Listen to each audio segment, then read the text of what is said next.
Kaya pa yung mga kayo. Naglaag rin rin. Natuon ko rin. Salamat kaya. Salamat po kayo. Salamat kaya. Tana ako dito, share the word of God. Muto ba nakabasa na mo Bible? Basa kayo. Wow. Asa man mo nagasimba dai? Sa Juan, itong Old Cathedral. Okay, ikaw kuya. Dito mission. Ikaw kuya. Diarya. Anang sin, Bless God. Dapita yung Sagrado. Oh, diyan. Sagrado. Ay, Sagrado. Sagrado. Sagrado, eskwelahan. Bitaw. Nakahinumdum ko, grade 9 ko. Pila edad nyo? 15 o 14? 14 that time, mo na time nga ni. Layas ko manggod. Sige kog sukol sa akong ginikanan. Gabi ka badlungon ako. Kisay adi computer eh. Tinga di ka no computer. Nakatesting ka computer na ibaligya nimo mga gamit sa balay ninyo. Katesting na kag kunatahon pag-ayos imong parents. Testing na po. Testing na kag layas. Dugay mo uli. Kalawon. Nga. Kanang mga tigtulo ka bulan, ana. Wala. Layas ba? Ako yung anak ko, nakatulog ay kusgawas dati, mura ko testing ng kainta ko, pamanit na lang og mga anang lamas kay layas ko. Di man ko gusto gud pugnan kay lami biya jud kay dula no.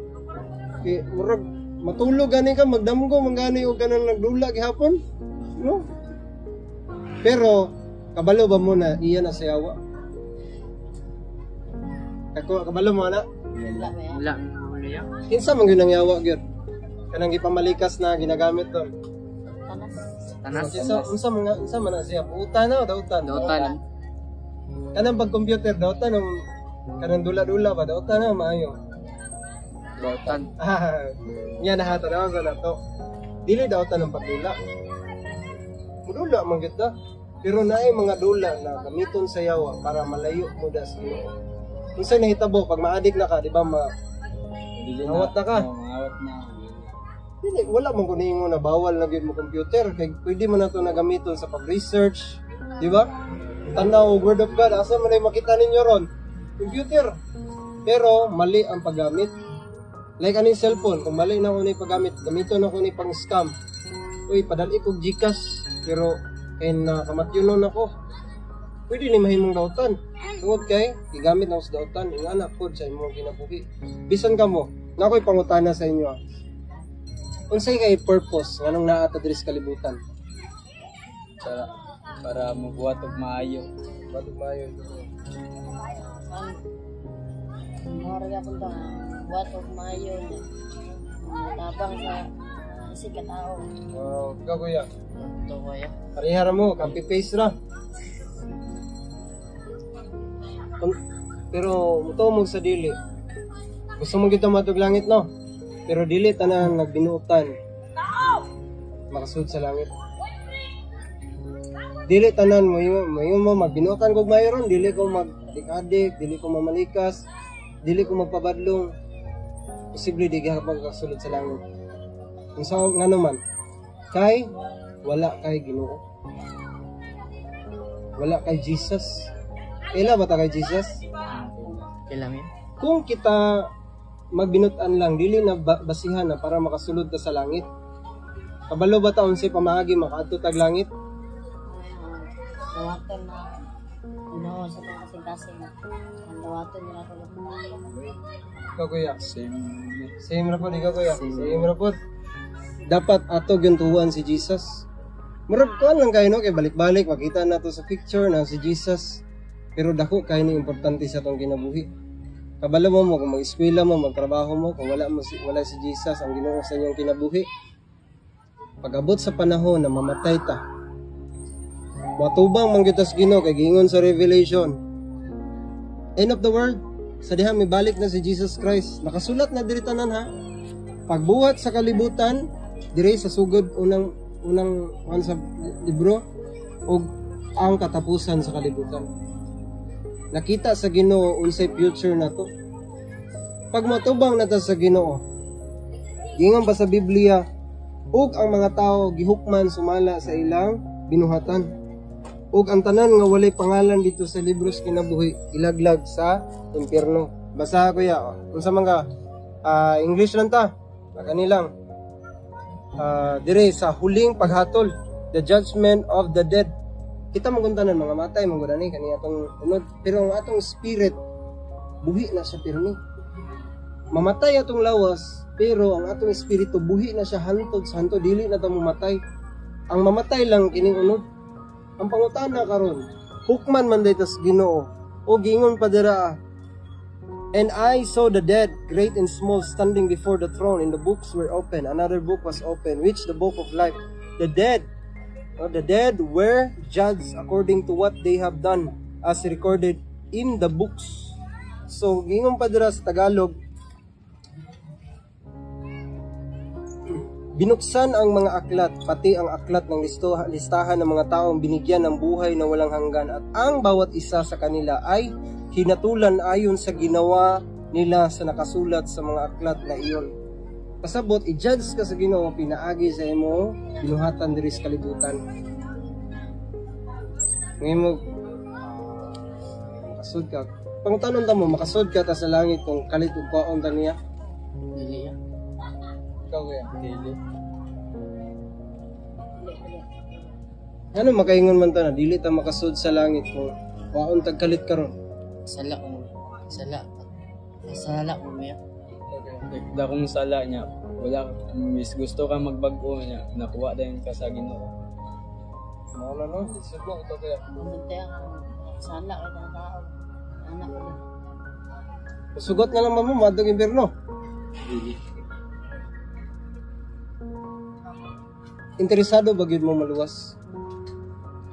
Kay di ba kung gusto ka madug langit, moadto kag Japan, na kay mga requirements nga gina-applyan ako niya. Gikan ko dito, daghan kog requirements, passport, unsa pa na mga sidula, valid ID, o ako ang COE, OEC, wa mo kabalo na mga kuha na siya certificate para makasulod jud ko dito. Kay di man pwede na mo diretso ra ka dito sakay ka eroplano. Kasi pag pila mo gibayad sa eroplano kung wala kay kumpletong requirements na makasulod dito, di jud ka kasulod. Ngana po na sa langit na ay susi or requirements na para makasud sa langit. Unsa kaya na? Gusto ba mo makabalo na? Gusto ya. Basig nakabalo mo na unsaon? Wala pa mo kabalo. Unsa din na. Mga higala wala sila kabalo ato silang tudluan karon. No, nakakita jud mo ng video. Unsaon pagsulod sa langit? I-comment ninyo diha sa baba kung unsaon pagsulod sa langit. Kabalo ba mo na diri ang tubag? Nakabasa na mo sa Bible, di ba? Ano wala man mo kabaluan eh. Ingon mo nakabasa na mo. Wala kabot sa katapusan niya. Wala po. Pero biski wala mo kabot sa katapusan. Pero dili na lang ako na ngayon anak. Kasi di wala mo ko nagilalis. Tudlo ko sa inyo ha para mas masabta na to. Aron makasulod na sa langit, kailangan na to og gikan pulong sa Ginoo. Nak, mauni ang pamaagi para makasud ka sa langit. Gingon sa John 3:16. Unsay gingon sa John 3:16? For God so loved the world. Memorize pa kuya.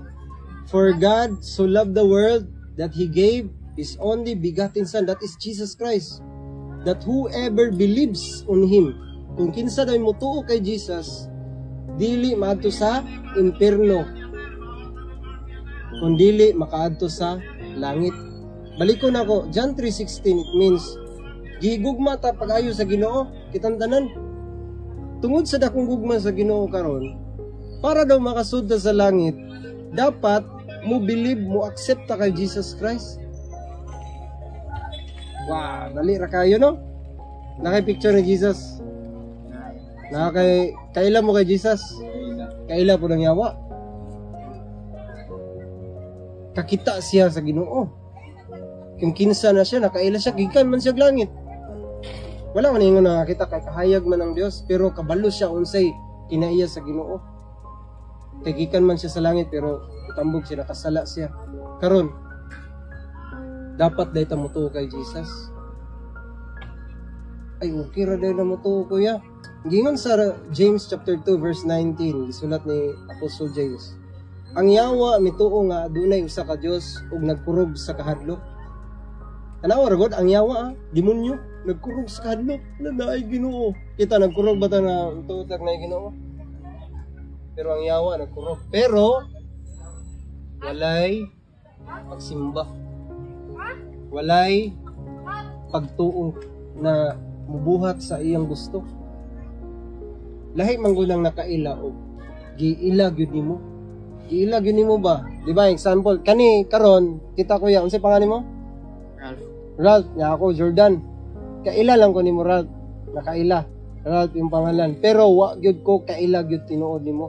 Wala man tay relationship. Unsaon ako pagila niya? Kailangan naa gyud may barkadahon ako siya. Ingana po na sa Ginoo nakaila lang mo pero dili ninyo close ang Ginoo. Wala may relationship sa iya. Tama ba ko mga kuya? Tama kayo. Wala may prayer totally gyud na Lord. Ubani ko sa akong pag-eskwela. Lord, sorry kayo sa akong buhat na sala. Dili na ninyo mabuhat kung wala. Dili ninyo amigo tinuod ang Ginoo. Dili ninyo tinuod na wala may relasyon sa iya. Dapat naagi mo tinuod na relasyon. Sa imong mama, anak man kaniya no. Gibuhat man kaniya pero kung dili ka mutuman sa iyang sugo, dili ka maminaw sa iyang gisulti, mura ka o dili niya anak. Tinuod gibuhat na sa Ginoo pero kung dili gud ta maminaw, dili ta magbasa sa Bible, dili ta mosimba, dili ta magampo, wala tay tuo sa iya. Gibuhat lang ka sa Ginoo pero dili ka niya anak. Kay gingon sa Bible, ang anak sa kinsa ng amahan sa mga daotan ang yawa. Bisag ang Ginoo mo'y nagbuhat nato kung dili ta motuo sa Ginoo, anak ta sa yawa. Kinsa may anak diri sa yawa? Wala gyud maangko no. Kay di man gyud ta gusto mahimong anak sa yawa, pero kung nagbuhat ka og padayon sa sala, dili gyud ka anak sa Ginoo. Dili ka anak sa lain kundi duha ra na imong amahan, Ginoo or sa yawa. Tama ba? Tama yun. Una-unaan na lang yung papa din ako si Yawa. dili na binuang. Kailangan na mahimog gyud ang anak sa Ginoo. Verse diri John, pabasa na ko ni kay Kuya Ralph. Kuya, Tagalog lang ta kay para masabtan natin dayon. Ngunit ka ng green. Ngunit ang lahat ng tumanggap at sumampalataya sa Kanya ay binigyan niya ng karapatang maging anak ng Diyos. Kinsa man na siya, kung basahon ninyo sa unahan, si Jesus Christ na. Gingon niya kung sa Bisaya. Ay. Nakalimot ko eh. Hindi mo to. Muna ako. Misa to'y pamaagi para mahimot ang anak sa Ginoo. Kanya. Ilahon dito. Ayaw. Baka nang migo ra ganay. Ilahon nila to ba? Ginoo. Ginoo. Ilahon mo. Ikaw. Same. Same ra. Ano siya ang green. Sa English na siya, who did receive and believe. Receive, believe. Receive, believe. Dili siya panahon na pag lisod lang, dira ra ka mo believe, kundi receive gyud nimo, believe whatever happen. Tuog gyud nimo Jesus. Bisan pagputlan ko gulo karon, no, kita dapat mo believe jud ta siya. Mingon nato sa katawo nga anong naman ka diri kapatay kog tao lagi. Ano man nag-away man gud mi kay mituo man gud sa Ginoo gud. Sige siya gingon ba na tuo ako dili lagi tinuod ang Ginoo, dili lagi na tinuod na Ginoo si Jesus. Mo tong gipatay na ko siya, ikaw matuo ko kay Jesus na Ginoo siya. Kung ikaw to, Tuo ko. Ginoo. patyon pug kaniya. Okay ra sa imo. Ikaw, Pero mo, tuong po na. Once din ako. tama na inyong binuo. Maayo na. Ikaw kayo ba si mong luod? Pangutan na ikaw pag kuya. Masugot ka, bisag patyon ka. Ano tinuod. Tanan man gud ta mamatay. Tama na yung desisyon. Manang karon bisag di man ta mamatay no, karon dayon ayo sa mo pangandoy po dana kay bata pa kay ta. Dapat matuod jud ta kay Jesus. Kaya ba niyo i-commit yung life diya sa Ginoo? Na maingon mo desisyon gud mo ron na Lord Jesus, mutuo gyud ko gidawat ta ka. Dili ko ayo ninyo kaulaw kung di man kay mamahadlok mamatay gani, kaya ba ninyo na muduko lang na maingon sa Ginoo karon Lord, dawaton ta ka ug mutuo ko nimo. Kaya ba nanyong buhaton karon? Sige, tagahan ta mag time. Gamay lang kayo na time gyud. Sige, duko lang yung ulo.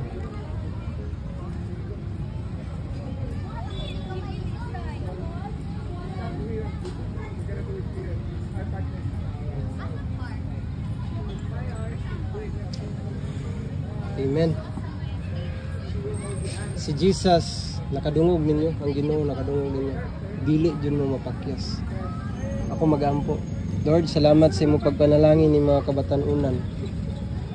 Og sila karon nakadungog sa impulo, mituog, midawat sa imuha. Tabangi o Dios na mahimong mulahutay bisag unsa man pagsulay. Ako mga pagampo na imo silang proteksyonan, ubanan nimo sa ilang pag-eskwela, i-bless nimo ilang pamilya, ilayo nimo sa disgrasya kuyaw nga mga sitwasyon ug ang ilang tibok pamilya mahimong mutuo usab ug dili lang sila. Salamat Ginoo, pinaagi sa pangalan ni Jesus. Amen. Pwede mo na balakbakan ng Ginoo. Salamat kayo. God bless you. Unsa may inyo kasulti karon na atong gibuhat? Lipayon. Lipayon. May payo na nagkuan mi sa Ginoo, nagpulong og naila ka namo. Hindi pa yung maya kayo. Naglaag rin. Atuon ko rin. Salamat kaya. Salamat po kayo. Salamat ya. Hindi pa yung maya kayo. Naglaag rin. Atuon ko rin. Salamat kaya. Salamat po kayo. Salamat ya. Buhat po na ako. Kamo po, hata po ang inyong misyon. Salamat kay dako nga inyo ning gitan-aw na video na inyo yung gihuman. Hinaot na padayon mo na magtan-aw sa lain pa na i-upload na to aron paglig-on, pagdasig, pagpahinumdom. Makita ninyo na daghang mga tao usab ang makadungog sa pulong sa Ginoo, daghang mga tao nga mabag-o, mutuo sa atong Dios tungod kay ang pulong sa Dios mao ang gahom aron sa pagluwas sa tanan. Kung gusto usab ninyo na mosuporta ni ng bulhaton, salamat kay dako kay tabang ang inyong mga pag-ampo. Kung gusto ninyo magpaabot o gamayng hinabang financially, no, o i-message lang ko ninyo kay dako kay nagtabang para sa kalambuan ug himaya sa atong Ginoo.